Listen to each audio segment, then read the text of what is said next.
You can control $18,000 worth of Apple stock for just $3,500, while generating the exact same monthly income as the shareholder who paid full price.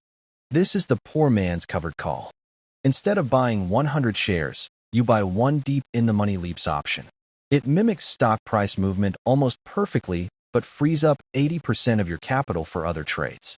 But here is where most beginners instantly lose money. Even if the stock price goes up, you can lock yourself into a guaranteed loss if you ignore the golden rule of strike placement.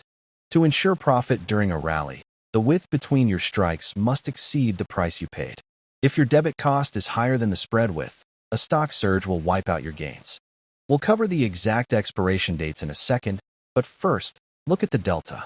You can't just buy cheap options. You need a specific replacement zone to make this work safely. Here is the blueprint for the perfect setup. Buy the 0.80 delta leaps expiring in 12 months. Sell the 0.30 delta call weekly against it.